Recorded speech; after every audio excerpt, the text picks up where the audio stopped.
November BTN. This month we are thankful for organization and time management. Last month we heard from middle grades master teachers. This month I thought it would be good to visit some of the elementary schools to hear what some of our master rock star elementary teachers have to say about their secrets concerning time management or organization. Let's get started.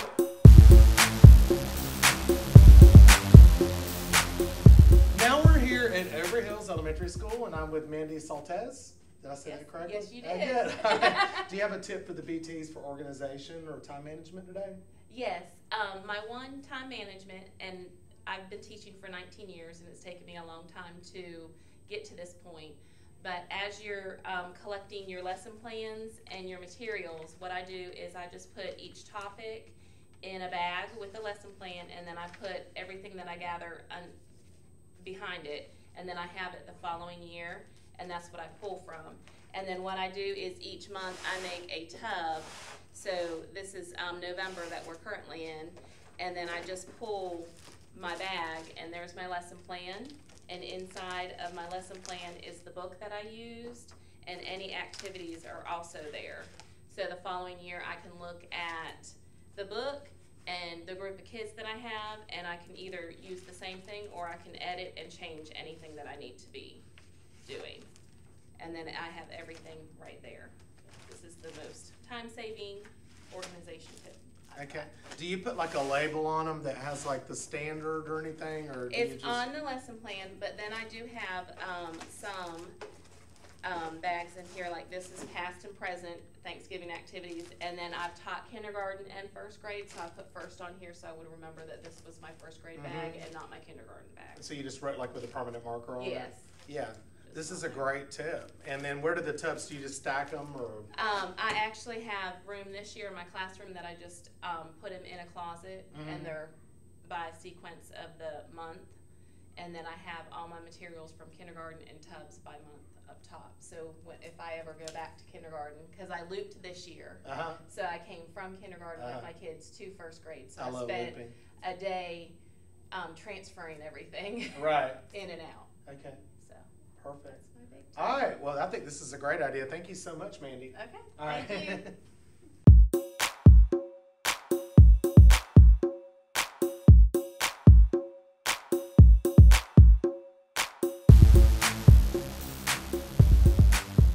Hi, I'm Mrs. Campbell Ellison. I'm a teacher at South Harnett Elementary. This is my third year teaching at South Harnett Elementary, and I'm so elated to be here. Now, what I do for time management and organization, they basically come hand in hand. You can't really have and control your time unless you have an organized classroom. So organization is not simply putting books in order and make sure that the classroom is neat and tidy for your kids. Yes, that is important, but when I think of organization, I think of getting your classroom ready, getting your lessons together. Other than planning, yes, we do a lesson plan, but at the same time, we have to, at the end of the day, figure out the activities that we need to do for the next day, and that will have you organized.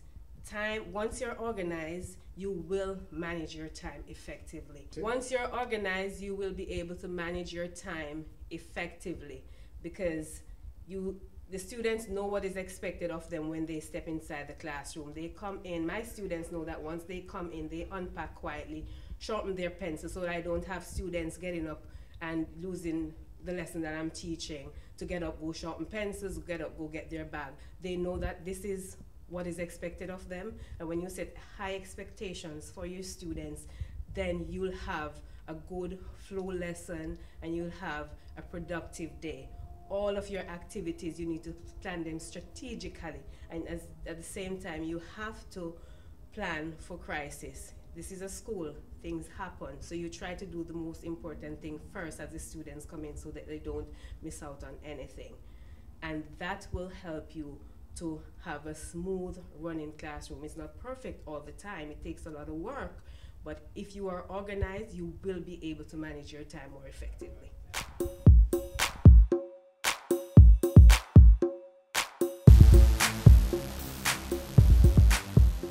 Okay, so we're at Lafayette Elementary School, and I'm here with Miss McDonald. And Miss McDonald, thank you for being on BTN this month. This month, our topic is time management and organization. So do you have any tips that you could share with our BTs on organization or time management? I do. Cool. The first thing that I will share is I have a calendar that I keep up with everything that is due. We as teachers have a lot of paperwork that is due, IEP meetings, things that we need to turn into the county, our paperwork that was for the federally connected. You've got to keep up with all that when that's due. So I keep a calendar for meetings. I keep a calendar for items that I have to turn in. Any kind of thing that's coming up, I know when all of that stuff is, so nothing is sprung on me and I don't feel stressed about missing something. Another thing that I usually do is I make sure that I keep my lesson plans very organized. I have my lesson plans out and ready to be used every day. They are weekly lesson plans. And every week when I finish that week, I put them in a notebook. So it's really not to use from year to year, but it does let me know where my kids were at a certain point. It also lets me know that I can go back 2 weeks prior and see that a child that was struggling in a math concept, now they may have it. I write all those kinds of anecdotal notes on my lesson plans. That would probably also help when kids are absent, like if somebody was sick for a long time. Yes, Yeah. and I actually had a little girl last week that was out all week due to pneumonia, so she was able to catch up pretty quickly with a folder that was sent home. Okay. So I keep it by week, and I also have all of my copies that we had, homework that we had, any kind of read alouds that we did. I have those titles on a sticky note and put in there as well.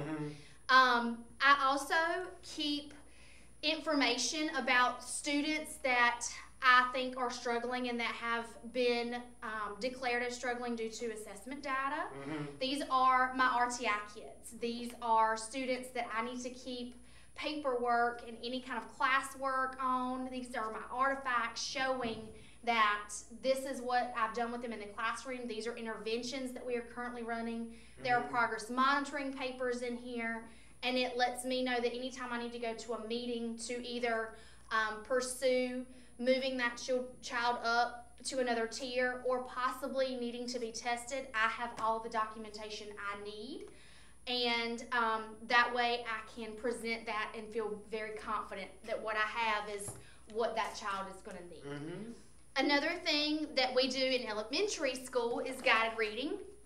I've had this guided reading notebook for at least 6 or 7 years. I don't know how it's not fallen apart. In here, I have everything that I need every week for every group. So I have their lesson plans, and I write on my lesson plans exactly what happened during that group, where I need to go next week, and if I need to revisit a topic, it's there as well. I also have folders and notebooks, and their books that we're working on for the week are in drawers, so when they come to my table, they get what they need, so we're all ready to go when we sit down. So each group has a different drawer? Yes, sir. Oh, okay, that's good stuff. I like that. And I noticed that you're using a lot of tabs with your I love tabs. Yeah. I love tabs. That's my way of organizing things. I know that when I leave sub-plans that I can say go to the yellow group, look for the plans that have this week's date on them, and that sub should have no problem going over that. That's good stuff. I also have Monday through Friday drawers over here as well. All the copies I will need for Monday are right here. Cool. And they go through the whole week. I even have folders that are coming up for the next weeks. Do you remember where you got this at? Because I got it at Michael's. Did you? Okay. I got it at Michael's when it was on sale for like $20. I know some teachers that need one. Yes. Okay. The best $20 I've ever spent. Yeah. Okay, but cool. it's a way that I can keep things very organized for me as a teacher. Very good. Okay. As far as time management is concerned, we do the whole group, small group, whole group method. We teach a mini lesson. I really gauge how much time my kids have for their guided practice and how much time they have for their independent practice based on my teacher input. If they need extra time with guided practice, then I'm going to give them that extra time before I let them do things on their own independently. I also am a firm believer that when you have an independent practice going on and you see 4 or 5 struggling kids, you pull them back. You help them at their level and scaffold however you need to in order for them to catch up to their peers. You reteach if you need to, and you give them ways that they can learn. If you're working with math, and I do at this point have students that are working with place value, I'm going to pull out the base 10 blocks.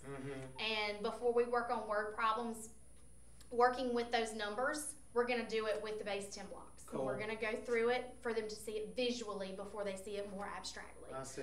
And then, so I pay attention to that time, however long they need for independent practice. Is based on however long I have left before the next thing comes up. I'm a pretty structured individual, so I know how my day runs. If we've got 5 minutes before it's time for us to go on to resource, I'm going to wrap things up and I'm going to save it for the next day instead of trying to squeeze it in and them not getting it. I can readjust my plans as needed as far as that, but if I rush it and they don't get it, I'm going to try to add on something else the next day that they're not ready for. Right. So I wear a watch every day. That's a good tip. I have my classroom clock, but I wear my watch on purpose.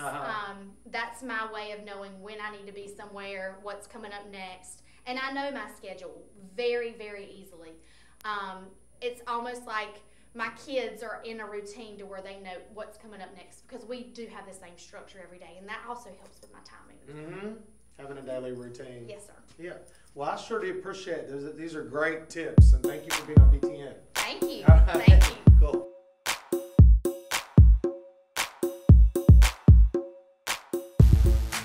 Okay, I'm Miss Wilson. I'm a 5th grade teacher, and I'm going to start here. This is my guided reading corner. You can see the kidney-shaped table where the students sit, and I want to show you how I organize the materials.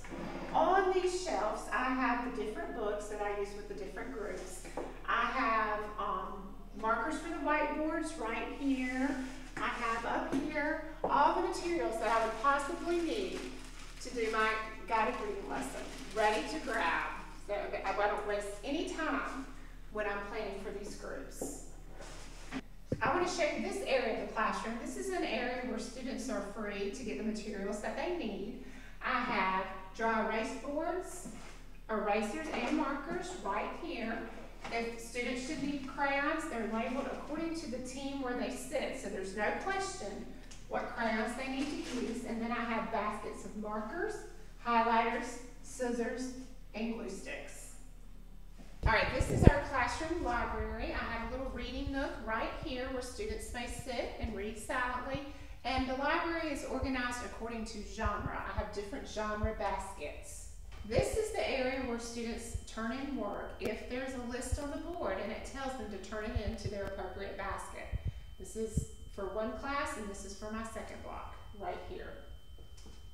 This is our computer station where the headphones are neatly organized in these baskets and all their Chromebooks are inside the cart. I have a clipboard that has each student's name and Chromebook number on it, so there is no confusion. Okay, so these are the red basket books where I have the students' groups that they're in for reading. These books are organized according to their reading level, their independent reading level. So the work that they have to do for me, they know exactly where the books are that they can read.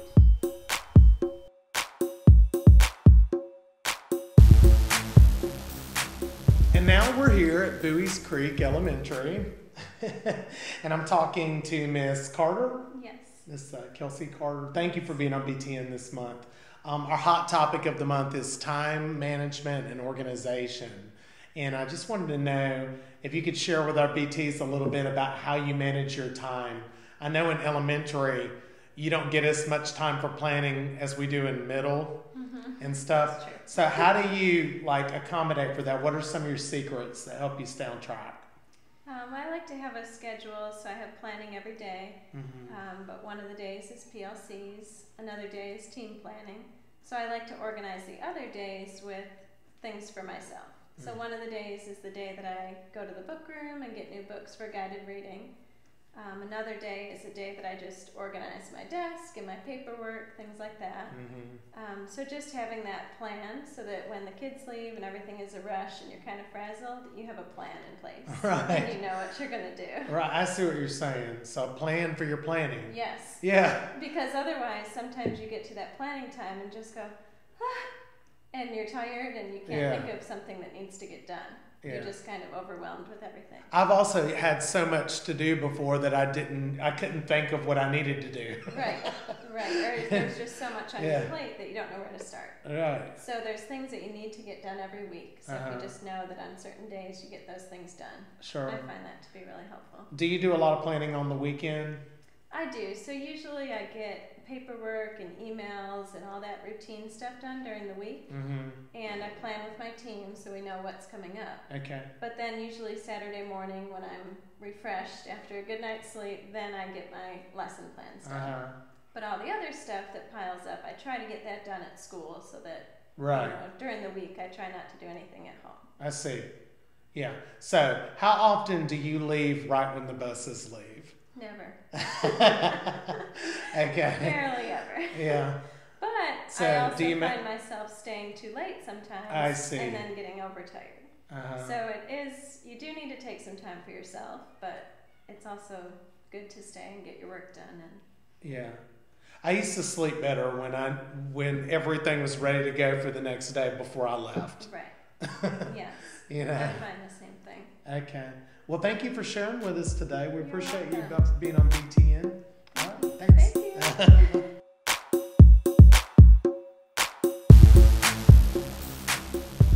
Now we're here and done at Harnett Primary, and I'm talking to Miss Fulton. And Miss Fulton, do you have a tip that you would like to share with our BTs about organization or time management? Yes, I think when it comes to time management inside the classroom, a lot of things that's very helpful is using a clock, like a stopwatch, a timer. So a lot of times that's helpful is like having a timer, knowing what time you have for the allotted time. For example, for reading, I know that for my shared reading or my read aloud, I have 15 minutes. So start your time for 15 minutes, and when that little buzzer goes off, we know that it's time to move on. Your kids will know that it's time to move on as well. Another thing that helps me keep on track is we have clocks displayed on the TV. So a lot of times I'm constantly looking at the clock and knowing I only got a set amount of time I need to roll. During my groups for reading and math, I have a little timer over there, and I just set it for 20 minutes, and when it goes off, it keeps me on track as well as my students. They know it's time to move on to the next group. So a lot of times having a timer inside the classroom will help keep you on track and keep that time pacing as well right along.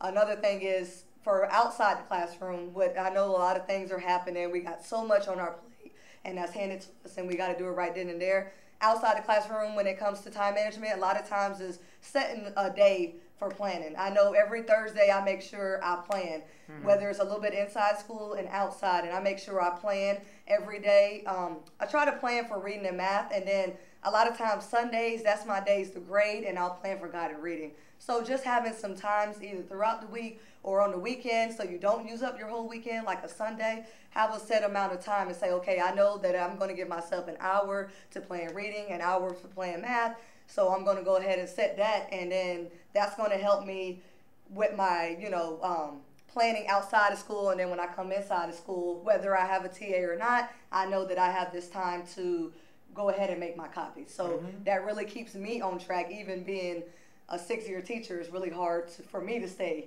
on time as well, time management. So yeah, and separating and having that balance between teaching and having an outside life as well. Right, which the outside life is very important. Yes, exactly.